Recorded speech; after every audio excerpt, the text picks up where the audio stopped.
We're back now and talking a little bit about China with global investor and capitalist Jim Rogers and Columbia University adjunct professor David Buckner. Jim, I want to start with you because if I don't point this out, Media Matters will. You started the Quantum Fund, if I'm not mistaken, with George Soros. Well, that was 41 years ago, yeah. Right. Okay. I just want to point that out because everybody else will say, and he was talking to a guy who knew George Soros would work with him, and Glenn Beck thinks he's a spooky dude. I'm not going to put you on the spot, but George Soros is a spooky dude, isn't he? No. I don't know, man. I haven't seen him in over 30 years. And you might as well ask me about. And that is a very good thing. All right, Jim, let me talk to you about China, and David, chime in here. The opening monologue, I talked about these headlines that are all up here and how they all tie together. Either of you guys have any headline or anything that I'm missing that the American people need to see on tying the change of America and the takeover of the global economy and everything else by China? Do either of you guys see anything I've missed or? Well, Glenn, what surprises me is that everybody doesn't know this. I mean, I packed up and moved my family to China, to Asia, not to China, to Singapore. I thought everybody understood this. I'm very impressed that you figured it out and are bringing it to people's attention. Well, I think most people, I mean, Jim, I think the first time I talked to you, you said, you know, you should live in Singapore. And so many people have said, you know, really, Singapore is a place to be. And I'm like, I'm American. I don't just hop onto a Gulfstream and go to Singapore. I don't even know how that's done, and I don't know. Are they looking for talk show hosts? Most people can't do that. So we have to be here and say, okay, now what do we do? And that's the message that I think America needs today is, what do we do if this is the case? Well, the one notice that we don't see, and it goes down to what we do, is there are two pieces that really dictate growth in a country. People, labor, and money, capital. And the one thing that we're not watching is that the money is leaving America. And what I mean by that is you're seeing, I spend most of my time in Asia and in China and other places, is helping American companies that have now placed themselves there with Americans teaching the labor over there how we run our companies. Okay, Jim, may I ask you a question? And I have friends who have done what David has said. So look, business is business, and I don't think that makes you un-American. But let me express a point of view. You're an American. America gave you an awful lot of benefit. And some people could say, well, when the going gets tough, Jim takes his money and his knowledge and his kids, and he goes to Singapore. Tell me. Wait a minute. I am still an American citizen. I pay American taxes. I vote in America. What are you talking about? America's not allowed to live where they want to? Glenn, is this North Korea? No. Is this Cuba? No, it's not yet. Jim, so how do companies that move over to China, because I agree, you cannot manufacture the way things are. You can't start. Somebody told me that Bill Gates could not have started Microsoft today the way he did before, because America is too overregulated and too expensive. Well, and the point that's being made here is it's not about whether we want to move to Asia or whether Americans want to shift companies there. It's the natural economic forces. Right. What we're seeing is that what we inspired in America in the past 100 years is now being inspired in China. And China is now using the very skills that we used to use and wrestling, if you will, away from America, its preeminence in the marketplace. So what is that? Where does it? Go ahead, Jim. Go ahead. Glenn, America is now the largest debtor nation in the history of the world. China is the largest creditor nation in the world right now. They have been saving and investing for the future. We have been borrowing and spending.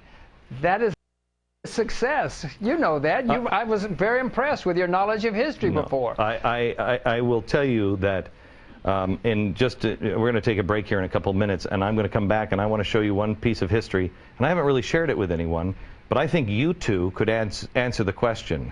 I think we're repeating exactly something from our own history, and I'll get into that. So again, Jim, let me ask you, the average person, who's a union member and working, manufacturing cars, the reason why the unions are now becoming global is because the labor force is not, I mean, it's not going to happen here in America. You can't continue to do that. So when a union here says, hey, we're going to fix global wages, does that mean they're going to bring China and everybody else's wages up to our level? Or are our wages, must they come down for us to be able to compete at all? No, our wage. Look, Japan has much higher wage levels than we do. Germany has very high wage levels. They can still compete. Germany's still a net exporter. Japan's still a net exporter. So you can do it with high wages. So then what is the secret? What is keeping people from manufacturing and making things here in America? If it's not wages, what is it? Well, part of it is the excess costs which Americans have. You mentioned health care before, massive litigation costs we have in the United States. There are many things in the United States which other countries don't have in their expense base, which costs us and makes it more difficult for us to compete. Plus education, which you mentioned before. You know as well as I do, American kids do very badly on tests, on the international test. I mean, I don't like saying any of this. I'm an American and pay taxes. Okay. But we have to face facts. Okay, back in just a second.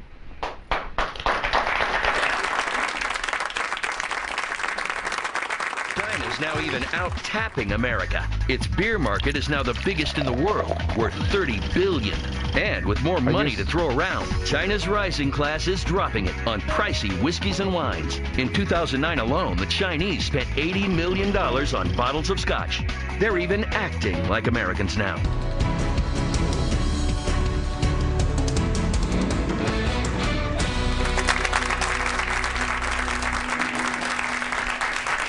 We're back, and I'm talking a little bit about China today, and we have global investor and capitalist Jim Rogers and Columbia University adjunct professor David Buckner. I respect these two men a great deal, and I want to ask both of you this question. I want to go through a little piece of history, and I've never shared this before, at least I don't think, and I think you guys could see the parallels. Let me tell you my understanding of history, and you guys tell me if this matches where we are now, because if it does, it's disturbing. The 1800s, the sun never set on the British Empire. It was the world's largest, most powerful navy. It dominated everything. But then somehow or another, it seems, if you just kind of casually read history, it just kind of stopped and we took over. And I think what happened here was in 1915, they had World War I. And it was England, but it was also all of Europe. And they were strapped for cash, and nobody had any cash, but we had a ton of cash. We had a ton of gold. And we were also coming into our own. We were really starting to, we had the labor, we had the thinkers, we had the doers, we had all of it. And we also had gold, and they needed money to finance the war. And so we gladly gave it to the UK. We gladly gave it to Europe. We gave it to France. We gave it, did we give some to Germany? I think we did, didn't we? We gave money to Europe. We made loans. And everybody went into massive, massive debt. See any parallels so far? Then, after the war, we brokered the peace. And we told the Navy, the British Navy, sink some of your ships. We were about to build blue water Navy for the first time. And we said, sink your ships. It's the way to peace. And so they sunk some of their ships. And so did Germany, because we told them to. And then we told the UK, because they owed us so much money, you have to choose between a Japan ally or us. You can't have both. Which one is it going to be? Churchill said he knew you've got to stand with the United States. It's the emerging power. That brings us, and this is where I think we are. I think we're about 1920-ish, but it's going to be much faster acceleration. We had the roaring 20s here in the United States. China's about to hit maybe their roaring 20s. And there will be an event or something where the world will wake up. It took us, because of the Depression, until the 1940s, before all of a sudden we unleashed this giant and we controlled the world. because of what China is doing, not only with us, but the rest of the world, they own everybody. Jim, let's start with you. Parallels? Well, another thing that you left out with the decline of the UK was they were, at the end of the 19th century and the beginning of the 20th century, they were the world's policemen. I mean, they were having wars everywhere. Africa, South Africa, the Great Boer War, strapped them an enormous amount of cash, manpower, and everything else. So they were already on the road. They were already declining by the time the First World War came along, and they were already deep in debt. It's true that in 1918 everybody thought they were the richest and most powerful country in the world, but they were already weakened from within and on the decline. Right, and they owed us money. We had all the capital in the world. The parallels, yes, David, now on that to China. China just said, I think it was this week, that China said, here's what's going to happen. Don't worry, Europe. You don't have to worry about anything, because we'll bail you out. They're going to finance what's happening in Europe. Well, it's analogous to the piece that you've identified there, but I think there's even a second part to that.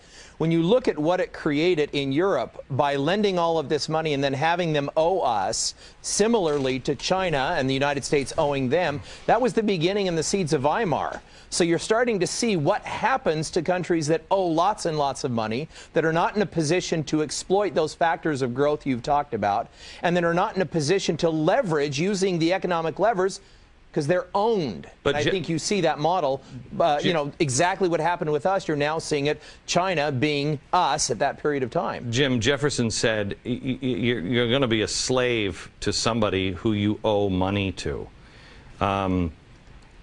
Is that commercial? Throughout history, thinkers and visionaries have said, you go deep into debt, you're going to have a problem. No country in world history has gotten itself into our position, i.e. huge debts, and gotten out without a crisis or a semi-crisis.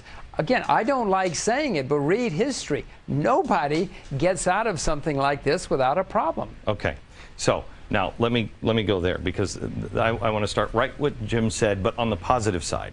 So you guys are big thinkers. You consult people all around the world. You get it. Now tell the American people, okay, so here's what we have to do. If you want to change history, if you don't want to be a repeat of history, here's what you have to do, and we'll do that next.